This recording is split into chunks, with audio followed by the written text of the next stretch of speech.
कल सीतापुर कोर्ट द्वारा alt news के को फाउंडर मोहम्मद जुबैर को 14 दिन की न्यायिक हिरासत में भेजे जाने के बाद आज सुप्रीम कोर्ट ने उसी मामले में जुबैर को 5 दिन की अंतरिम जमानत दे दी है। आज सुप्रीम कोर्ट में जस्टिस इंदिरा बनर्जी और जस्टिस माहेश्वरी के वैकेशन बेंच ने यह फैसला देते हुए आगे की हियरिंग के लिए इस केस को रेगुलर बेंच के पास भेज दिया है। उत्तर प्रदेश पुलिस ने जुबैर के खिलाफ धार्मिक भावना भड़काने के आरोप में आईपीसी की धारा 295 ए और 67 के तहत मुकदमा दर्ज किया था।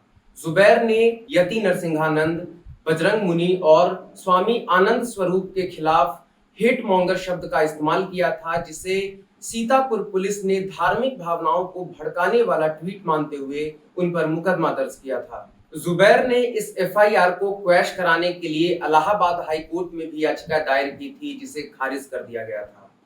कल सीतापुर कोर्ट ने इस मामले को गंभीर, रिपीटिंग ऑफेंस और नॉन बिलेबल मानते हुए जुबैर को 14 दिन की न्यायिक हिरासत में भेजा था। सुप्रीम कोर्ट में आज हियरिंग शुरू होते ही उत्तर प्रदेश सरकार की तरफ से अपीयर हो रहे solicitor general of India Tushar Mehta ने याचिका पर सवाल खड़ा करते हुए कहा कि इसमें बेल के रिजेक्ट होने और 14 दिन की न्यायिक हिरासत को छिपाया गया है। इस तरह के आचरण को प्रोत्साहित नहीं किया जाना चाहिए। जुबैर की तरफ से अपीयर हो रहे सीनियर काउंसिल कोलिन गोंजाल्विस ने पलटकर जवाब देते हुए कहा कि यह हमारे एप्लीकेशन में है। आप पैराग्राफ 3 और 4 देखिए, इसमें जुडिशियल कस्टडी की बात कही गई है। इस पर फिर से सवाल खड़ा करते हुए सॉलिसिटर जनरल ने पूछा कि आप यह बताएं कि इसमें बेल रिजेक्ट होने की बात कहां लिखी गई है। आप बेल चाह रहे हैं बिना यह बताए कि आपका बेल रिजेक्ट कर दिया गया है। गोंजाल्विस ने फिर से पलटकर जवाब देते हुए कहा कि जुबैर के खिलाफ कोई भी केस नहीं बनता है। हम इस कार्रवाई को क्वैश करने की मांग कर रहे हैं। पुलिस के सवाल और जुडिशियल कस्टडी अब इररिलेवेंट है।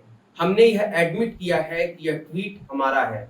क्या यह कोई क्रिमिनल ऑफेंस है? आगे उन्होंने कहा कि जुबैर सिर्फ उन लोगों के द्वारा दिए गए हेट स्पीचेस को हाईलाइट कर रहे थे और इसके लिए उन लोगों के खिलाफ कानून के तहत मुकदमे भी दर्ज किए गए थे।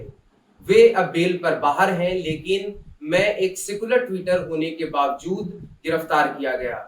जब हम उन्हें हेट मॉन्गर कहते हैं तो हम गलत नहीं हैं, क्योंकि पुलिस ने उनके खिलाफ 295 ए के तहत मुकदमा भी दर्ज किया था। सॉलिसिटर जनरल के एक बार फिर से टोकने पर गोंजाल्विस ने कहा कि आप मुझे कस्टडी में रखकर और मेरा फोन सीज कर क्या इन्वेस्टिगेशन करना चाह रहे हैं। हमने यह स्वीकार कर लिया है कि यह ट्वीट हमारा है। आप हेट मॉन्गर्स को देखिए, वे बेल पर बाहर हैं। आगे उन्होंने कहा कि माय लॉर्ड, देखिए यह देश कहां आ गया है। जो इंसान इनका पर्दाफाश करता है वो आज जेल में है और जो यह लगातार कर रहे हैं वे आज बेल पर बाहर हैं। इन्होंने संविधान, न्यायाधीशों और किन पर टिप्पणी नहीं की। हमने बस इनकी जहरीली भाषाओं को एक्सपोज किया, जिसके कारण आज जेल में बंद है। सॉलिसिटर जनरल ने कहा कि जुबैर उस समूह का हिस्सा है जो समाज को अस्थिर करने के लिए इस तरह के ट्वीट्स करता है। एसजी ने आगे कहा कि वे यति नरसिंहानंद को डिफेंड नहीं कर रहे हैं, लेकिन जुबैर के उस ट्वीट के बाद लॉ एंड ऑर्डर की सिचुएशन उत्पन्न हो गई थी। आगे उन्होंने 153 ए के तहत मुकदमा दर्ज करने का भी जिक्र किया। सीनियर काउंसिल ने इस पर पलटकर जवाब देते हुए कहा कि 153 ए के लिए मुझे धर्मों के बीच नफरत पैदा करनी होगी। अगर मैं पुलिस को इन हेट स्पीचेस के बारे में बताता हूं तो मैं इनमिटी नहीं, सेक्युलरिज्म प्रमोट कर रहा हूं। सॉरी सॉलिसिटर, यह मेरे पर लागू नहीं होता। इसके जवाब में सॉलिसिटर जनरल ने जुबैर को आदतन अपराधी बताते हुए कहा कि यह सिर्फ एक ट्वीट का मामला नहीं है, उनके समग्र आचरण की आपराधिक जांच की जा रही है। इन्वेस्टिगेटिंग ऑफिसर की तरफ से अपीयर हो रहे additional solicitor general SV Raju ने यह कहा कि महंत बजरंग सीतापुर के एक सम्मानित धर्मगुरु हैं और अगर कोई उन्हें हेट मॉन्गर कहता है तो वह हिंसा के लिए उकसा रहा है। ऐसा कोई इंटेंशन था या नहीं, यह जांच का विषय है, लेकिन जब आप एक धार्मिक गुरु को हेट मॉन्गर कहते हैं तो आप धार्मिक भावनाओं को भड़का रहे होते हैं।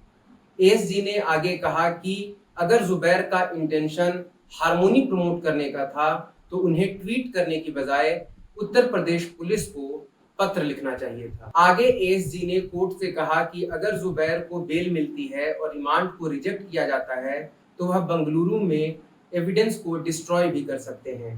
इस तरह के क्वैशिंग पिटीशंस वैकेशन में लिस्ट नहीं होते। इस पर जस्टिस बनर्जी ने कहा कि उनका यह कहना है कि यहाँ स्वतंत्रता का अभाव है। ऐसे में आप यह नहीं कह सकते कि इसकी कोई आवश्यकता नहीं है। आगे सीनियर काउंसिल ने केस पर वापस आते हुए कहा कि बजरंग मुनि ने मुस्लिम महिलाओं को किडनैप कर रेप करने की बात कही थी, जिस पर नेशनल कमीशन फॉर विमेन ने भी संज्ञान लिया था। हमने बस इसी को लेकर उत्तर प्रदेश पुलिस को अवगत कराया था। इसके बाद दोनों जजों ने आपस में थोड़ी चर्चा करने के बाद जुबैर को 5 दिनों की अंतरिम जमानत दे दी।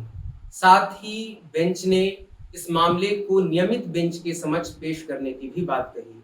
जुबैर को यह अंतरिम जमानत इस शर्त पे दी गई है कि वे न्यायालय के अधिकार क्षेत्र को नहीं छोड़ेंगे और वो फिलहाल आगे कोई भी ट्वीट नहीं करेंगे। It's great to see you here. Thank you for watching our work. If you haven't subscribed yet, don't forget to click the bell icon and subscribe to Mojo Story and support independent, robust journalism.